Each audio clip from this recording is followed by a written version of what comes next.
Hello students, welcome to Macroeconomics class 11, chapter number 2, part B, Consumer Equilibrium through Indifference Curve Analysis. Last session में बेटा हमने अपना indifference map तक कर लिया था, मोनोटोनिक प्रेफरेंसेस भी पढ़ लिए थे, क्यों मोनोटोनिक प्रेफरेंसेस की वजह से ही consumer is willing to sacrifice less and less unit of the given good.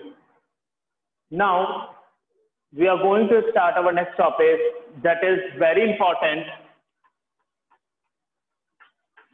properties of indifference curve.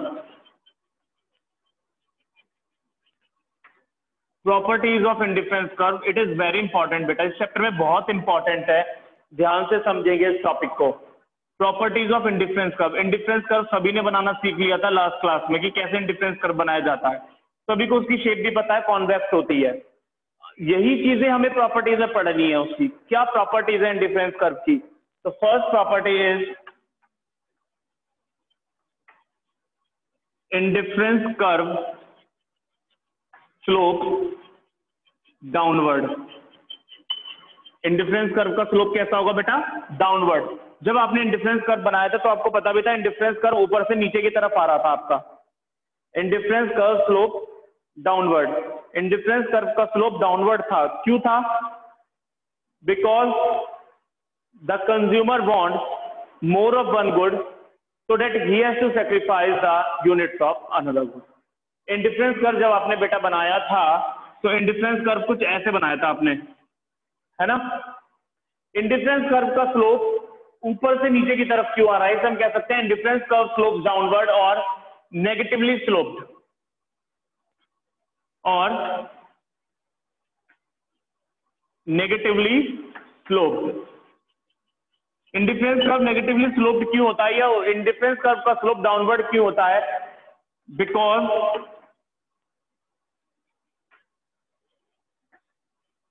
to gain additional unit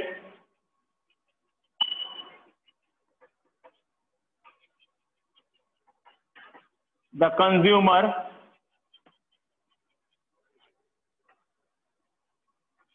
has to sacrifice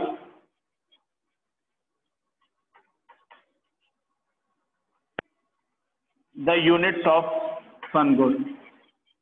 वही रीजन है बेटा. डाउनवर्ड स्लोपिंग इस वजह से ऊपर से नीचे की तरफ क्यों आ रहा है? अगर ये वाला गुड यहाँ पे था तो ये यहाँ था. अगर हमें मुझे इस गुड की ज्यादा यूनिट चाहिए तो इस गुड को क्या करना पड़ेगा? कम. तो इतना कम करूंगा तभी तो इतना मिलेगा. कम करके ही तो मिलेगा नेक्स्ट वाला गुड. तो that's why the slope of indifference curve is downward और indifference curve is negatively slope.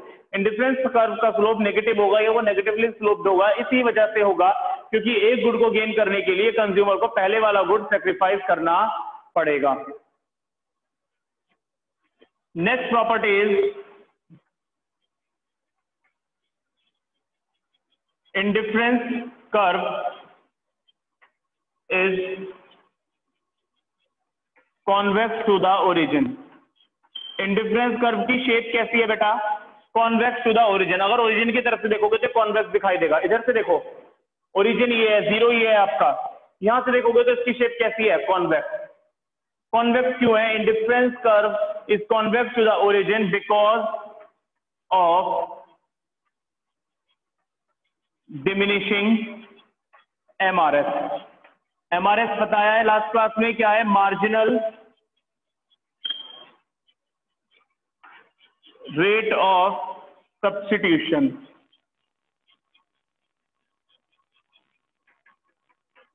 Because of diminishing MRS, MRS diminish होने की वजह से इंडिफरेंस कर्व की जो शेप होगी वो कॉन्वेक्स होगी ओरिजिन की तरफ से.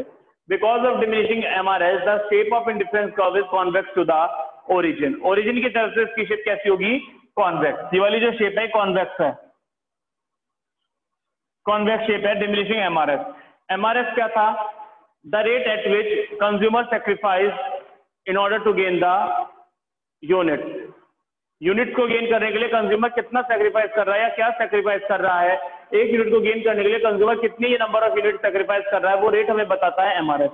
तो जब आपने देखा था एमआरएस हर लेवल पर कम होता जा रहा था, 4, 3, 2, 1, हर लेवल का सेक्रीफाइस कम होता जा रहा था, जिसकी वजह से MRS डिमिनिशिंग हो गया तो शेप बनी कॉन्वेक्स। अनदर थिंग बेटा ध्यान रखेंगे, अगर MRS डिमिनिशिंग कम होता है, अगर MRS हर लेवल पर कम होगा तो शेप आएगी आपकी कॉन्वेक्स। Very important. MRS अगर राइज होगा, अगर बढ़ता जाएगा, यानी लॉस सेक्रीफाइस बढ़ता जाएगा गेन करने को, तो शेप बनेगी कॉन्केव। और अगर MRS आपका कांस्टेंट होगा, हर लेवल पर सेम होगा, इक्वल होगा, 2 2 2 2 3 3 3 हर लेवल पर, तो स्ट्रेट लाइन बनेगा। तो कैसी शेप आएगी? Straight line. बट होता ये कॉन्वेक्स ही है, बस ध्यान रखना है। MRS अगर सेक्रीफाइस हर लेवल पर कम होगा तो कॉन्वेक्स शेप, हर लेवल पर बढ़ता जाएगा तो कॉन्केव शेप, और हर लेवल पर अगर MRS यानी सेक्रीफाइस सेम रहेगा तो straight line. But indifference curve हमेशा ये ध्यान रखोगे कॉन्वेक्स ही होगा, कॉन्केव शेप इंडिफरेंस कर्व कभी भी नहीं होगा। तो these are the two properties। Indifference curve slope downward, indifference curve का स्लोप डाउनवर्ड होता है, ऊपर से नीचे की तरफ आता है। क्यों आता है? क्योंकि एक गुड को गेन करने के लिए पहले वाला गुड सेक्रीफाइस करना पड़ेगा। और इंडिफरेंस कर्व की शेप हमेशा कॉन्वेक्स होती है। क्यों होती है कॉन्वेक्स? क्योंकि MRS डिमिनिश होता है, हर लेवल पर MRS कम होता जाता है। Third property of indifference curve we have higher indifference curve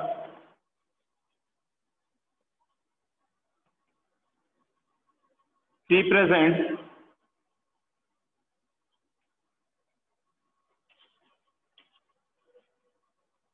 higher level of satisfaction।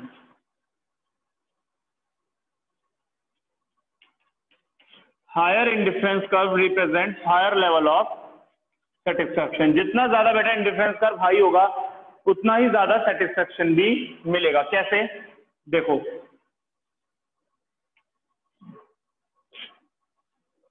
this is IC1, this is IC2, this is IC3। जितना ज्यादा इंडिफरेंस कर्व हाई होगा उतना ही ज्यादा सेटिस्फेक्शन मिलेगा। सपोज अगर ये गुड का ये वाला लेवल है,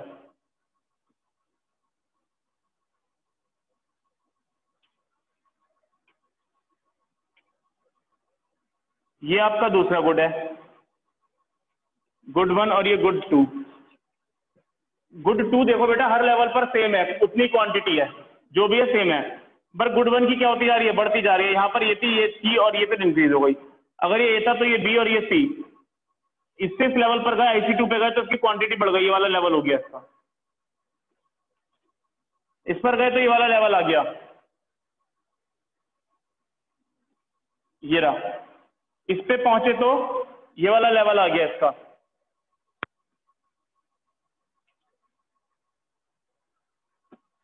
तो क्या देखने के लिए मिल रहा है बेटा? हर लेवल पर जितना IC आपका बढ़ता जा रहा है उतना ही गुड का कंजम्पशन बढ़ रहा है।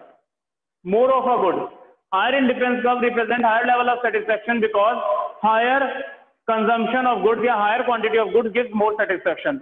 More of a good always gives more satisfaction. More of a good always gives more satisfaction. जितना ज्यादा आपका गुड होगा उससे मिलने वाला सेटिस्फेक्शन भी उतना ही ज्यादा होगा। किसकी वजह से होगा ये ऐसा बेटा? मोनोटोनिक प्रेफरेंसेस की वजह से। किसकी वजह से?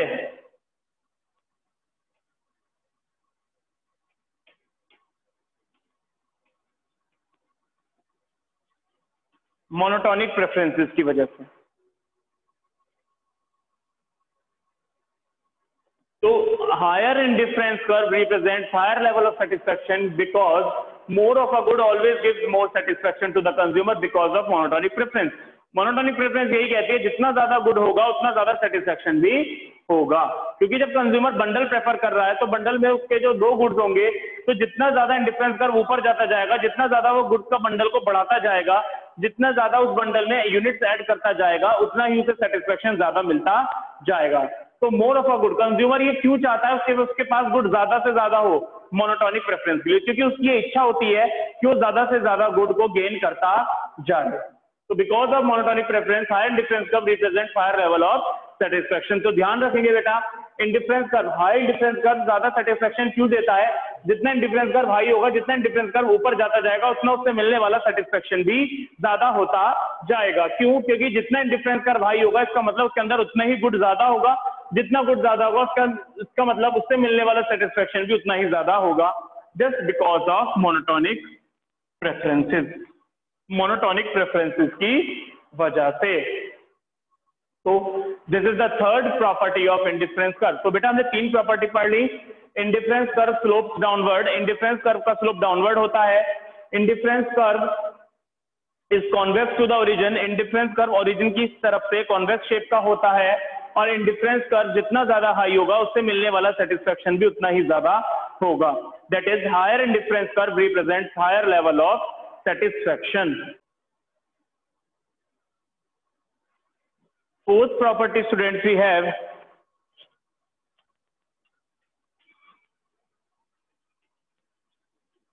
indifference curve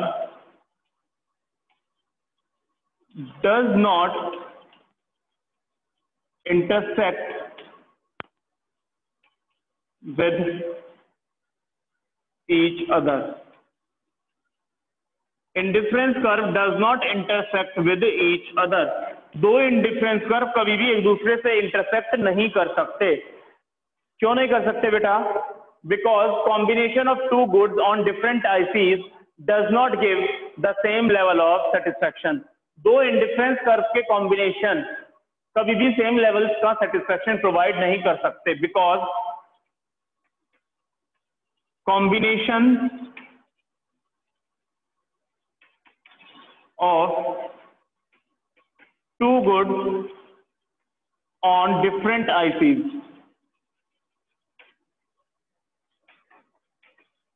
does not give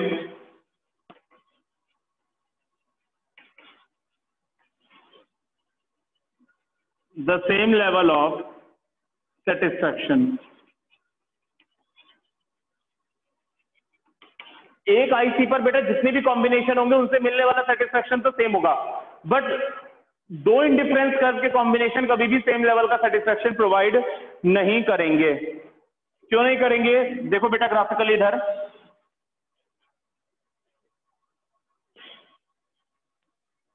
suppose this is IC1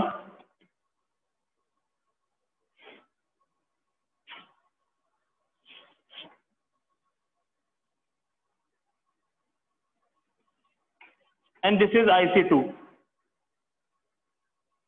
This is IC1 and this is IC2.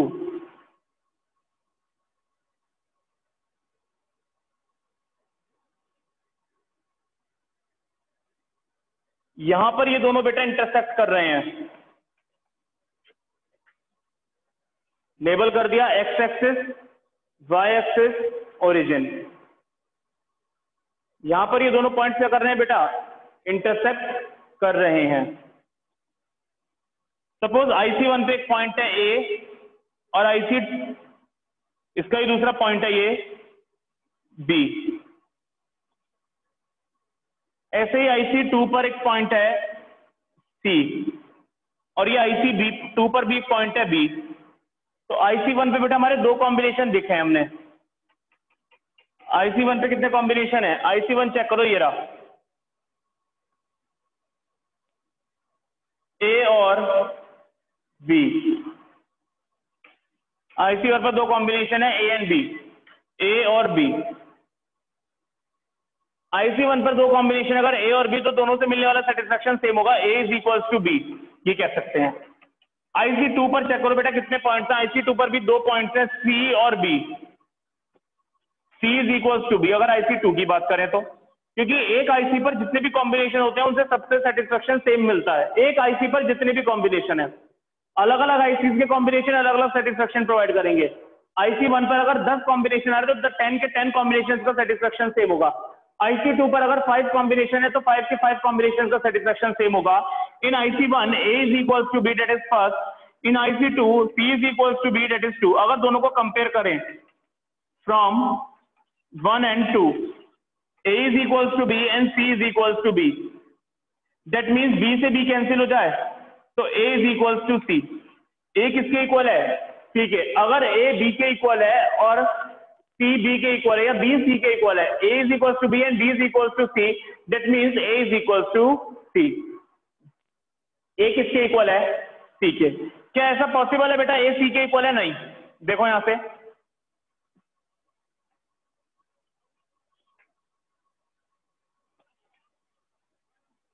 सी वाले कॉम्बिनेशन जो है इस पे सिर्फ ये वाला पोर्शन है इतना, ये वाला गुड तो इतना है और ये गुड सिर्फ इतना है। अब ए वाले पे ये गुड तो सेम ही है, that is your good two. Good two तो सेम क्वांटिटी का, बट गुड वन का कंजम्पशन बढ़ रहा है, गुड वन ज्यादा है। तो अगर गुड वन ज्यादा है, ये अगर आपका नीचे गुड वन है और ये ए वाले पॉइंट के लिए ये वाला इतना बड़ा एरो बन रहा है, इसका ओरिजिन से लेकर यहां तक है ये, और वो सिर्फ इतना सा था, छोटा सा।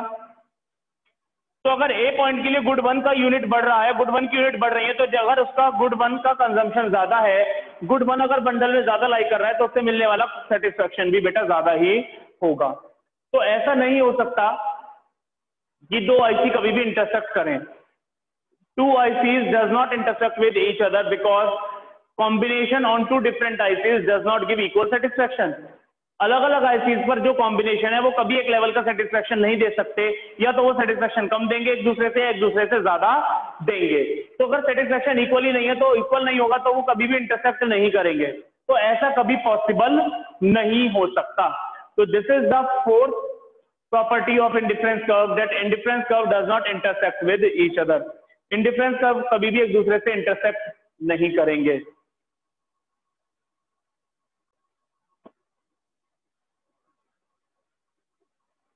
Next, fifth property of indifference curve is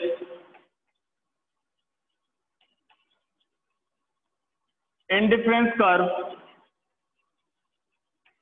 does not touch x-axis and y-axis।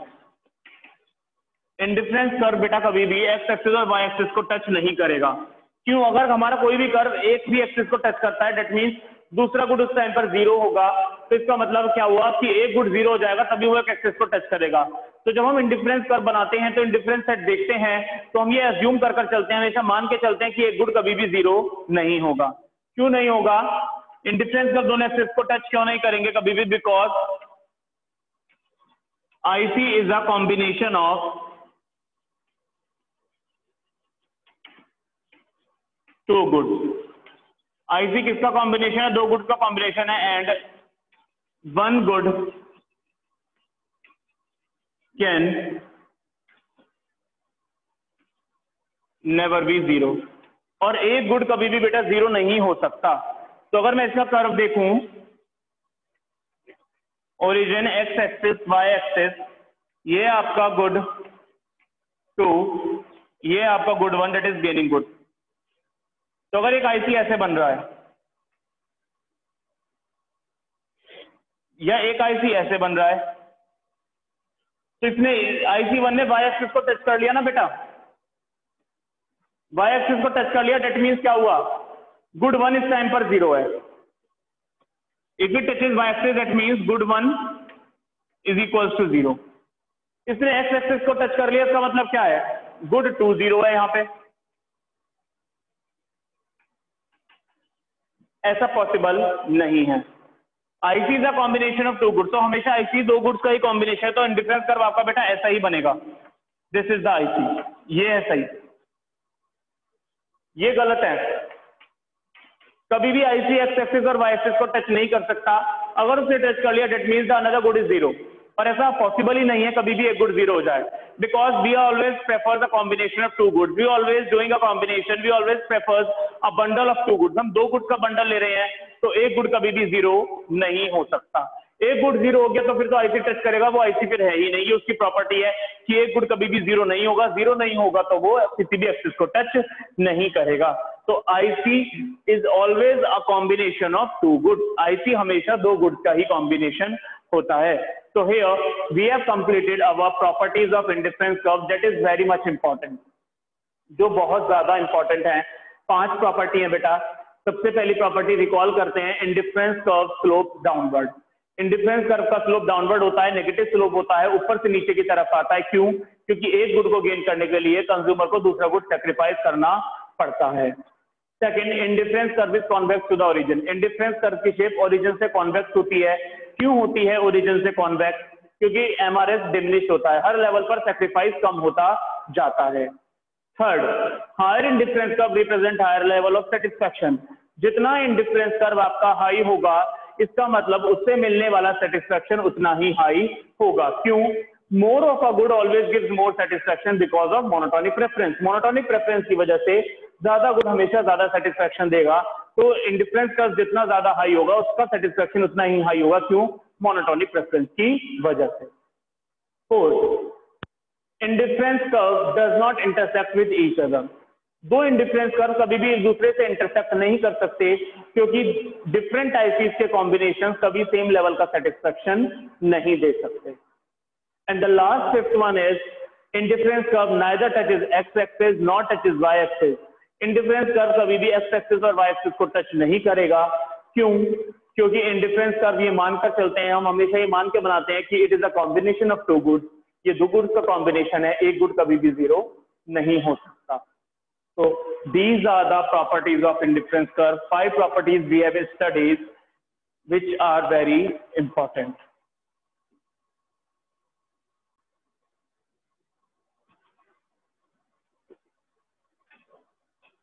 Now students, we have come to the last topic. अब हम लास्ट टॉपिक में पहुंच गए हैं, जो हमारा चैप्टर का नाम था बेटा consumer equilibrium through indifference curve analysis. Indifference curve analysis के थ्रू कंज्यूमर इक्विलिब्रियम कहाँ पहुंच गए, कहाँ मिलेगा? अब हम बिल्कुल वहीं पर ही पहुंच चुके हैं, क्योंकि कंज्यूमर इक्विलिब्रियम हमने देख लिया, इंडिफरेंस कर्व एनालिसिस हमने पढ़ लिया क्या होता है, क्या उसकी प्रॉपर्टीज होती हैं, बजट सेट बजट लाइन आप पढ़ चुके हो। तो कहाँ मिलेगा ये इंडिफरेंस कर्व के थ्रू हमें equilibrium? It is determined, it is determined किस पॉइंट पर मिलेगा? What consumer wants to buy। Consumer क्या खरीदना चाहता है? दो गुड्स के वो कॉम्बिनेशन है जो कंज्यूमर खरीदना चाहता है, तो वो कौन बताता है हमें? Indifference curve. वो कौन बताता है? इंडिफरेंस कर्व हमें बेटा यही बताता है, दो गुड्स के वो कॉम्बिनेशन जिन्हें कंज्यूमर खरीदना चाहता है। Second is what consumer can buy. क्या कंज्यूमर्स खरीद सकते हैं, वो हमें बताती है बजट लाइन। तो बजट लाइन हमें वही सारे कॉम्बिनेशन बताती है जो कंज्यूमर जिन्हें खरीद सकता है अपनी एंटायर इनकम, पूरी इनकम को खर्च करके। और इंडिफरेंस कर्व बेटा हमें ये बताता है कंज्यूमर क्या खरीदना चाहता है, दो गुड्स के ऐसे कौन से कॉम्बिनेशन है जिन्हें कंज्यूमर खरीदना चाहता है। तो कंज्यूमर इक्विलिब्रियम हमें बेटा कहाँ मिलेगा? Consumer equilibrium is determined by the 2 points, indifference curve की हेल्प से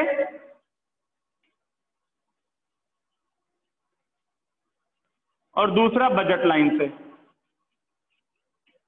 क्या कंज्यूमर खरीदना चाहता है और क्या कंज्यूमर खरीद सकता है, अगर ये दोनों मिल जाएं तो हमें कंज्यूमर इक्विलिब्रियम मिल जाएगा। अगर हमें ये दोनों मिल जाए तो हमें क्या मिल जाएगा बेटा? कंज्यूमर इक्विलिब्रियम मिल जाएगा। तो देखते हैं कंज्यूमर इक्विलिब्रियम कहाँ मिलेगा, या exact definition of consumer equilibrium. ये तो हमें पता चल गया कि कहां से मिलेगा, इंडिफरेंस कर्व और बजट लाइन की हेल्प से मिलेगा। तो consumer equilibrium is determined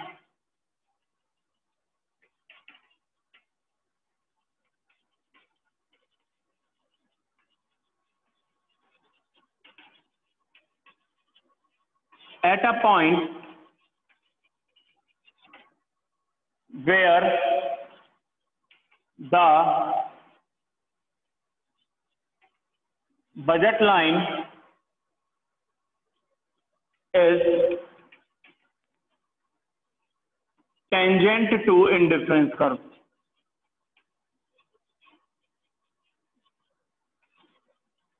where the budget line is tangent, ये टर्म ध्यान से समझनी है बेटा। टेंजेंट, ये बजट लाइन और इंडिफरेंस कर्व को जोड़ रही है term tangent. Where the budget line is tangent to indifference curve. Tangent का मतलब क्या? जहां दोनों मिल जाएं, जहां दोनों मिल जाएं।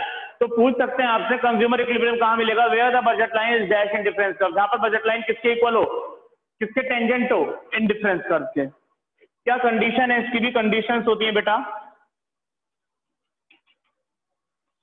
फर्स्ट कंडीशन है slope of indifference curve is equals to slope of budget line. Indifference curve का स्लोप किसके इक्वल होना चाहिए? बजट लाइन के स्लोप को इक्वल होना चाहिए। दैट मींस इंडिफरेंस कर्व का स्लोप हमें बताता है MRS marginal rate of substitution of X Y is equals to budget line का स्लोप होता है P X upon P Y. तो पहली कंडीशन मिल गई MRS of X Y is equals to P X upon P Y, और दूसरी condition है बेटा IC must be convex. IC must be convex. IC कैसा होना चाहिए? कॉन्वेक्स होना चाहिए। इंडिफरेंस कर्व की शेप कैसी होनी चाहिए? कॉन्वेक्स होनी चाहिए। तो ये जो कंडीशन है, अगर आपसे पूछे explain consumer equilibrium through indifference curve analysis, तो आप बताओगे consumer equilibrium is determined at a point where the budget line is tangent to indifference curve, जहां पर बजट लाइन टेंजेंट होगी किसके? इंडिफरेंस कर्व के। फिर कंडीशन बताओगे, कंडीशन 2 पूरी होनी चाहिए, slope of indifference curve is equal to slope of budget line. Indifference curve का स्लोप बजट लाइन के स्लोप के इक्वल होना चाहिए, और that means MRS of X Y is equal to P X upon P Y. Indifference curve का slope MRS बताता है, यानी मार्जिनल रेट ऑफ सब्स्टिट्यूशन बताता है, और बजट लाइन का स्लोप पी एक्स और पी वाई बताता है। और दूसरी condition IC must be convex, और इंडिफरेंस कर्व की शेप कैसी होनी चाहिए? कॉन्वेक्स। देखो बेटा, फिर ग्राफ बनाओगे, बजट लाइन बना दी, ऐसे ही बनती है बजट लाइन, फिर आईसी बना दो। ये आईसी आपका, जहां पर ये मिल गए दोनों, ये इक्विलिब्रियम मिल गया, X axis Y axis origin, इसे नाम दे दिया आईसी का, और ये आपकी बजट लाइन। ई पॉइंट पर आपको मिल गया इक्विलिब्रियम, जहां पर दोनों मिल रहे हैं। ये इंडिफरेंस कर्व ने बताया क्या खरीद सकता है कंज्यूमर, बजट लाइन ने बताया क्या वो एक्चुअली खरीदेगा। दोनों इक्वल हो गए तो इक्विलिब्रियम मिल गया। तो eight point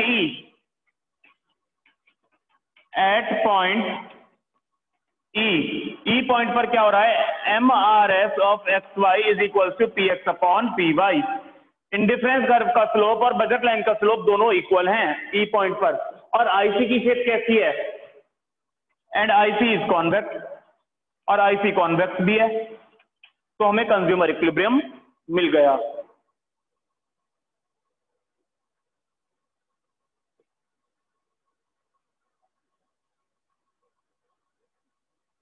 is it clear to everyone? अगर हम बेटा बात करें इससे कि ई पॉइंट पर तो इक्विलिब्रियम मिला है, बट अगर बात करें ई पॉइंट के ऊपर की, ई से ऊपर क्या है? MRS of X Y is greater than P X upon P Y. Equilibrium से ऊपर एमआरएस ज्यादा है P X upon P Y से, दैट मीन्स कंज्यूमर जो है वो गुड एक्स को ज्यादा प्रेफर कर रहा है एज कंपेयर टू वाई। तो उसे गुड एक्स को ज्यादा खरीदना चाहिए, जिससे एमआरएस क्या हो जाए? कम हो जाए। If MRS is less than P X upon P Y, अगर एमआरएस कम हो जाए P X upon P Y से, तो क्या करे कंज्यूमर? कंज्यूमर गुड एक्स का कंजम्पशन कम कर दे और वाई का कंजम्पशन बढ़ा दे, जिससे एमआरएस बढ़ जाए। तो ये भी ध्यान रखना है, ई पॉइंट पर तो बेटा इक्वल है MRS of X Y P X upon P Y के, बट ई से ऊपर at point E MRS of X Y is equal to P X upon P Y, but above E से ऊपर MRS ज्यादा है P X upon P Y से, तो good x को कंज्यूम करना है, और बिलो द पॉइंट ई से नीचे एमआरएस कम है P X upon P Y से, तो वाई को कंज्यूम करना है। ये ध्यान रखना है बेटा। तो here we have completed our chapter. यहाँ पर हमारा चैप्टर बेटा कंप्लीट हो जाता है इंडिफरेंस कर्व एनालिसिस के through consumer equilibrium find out करना। होप सभी स्टूडेंट्स को क्लियर हो गया होगा। That's all for today. Thank you and have a nice day.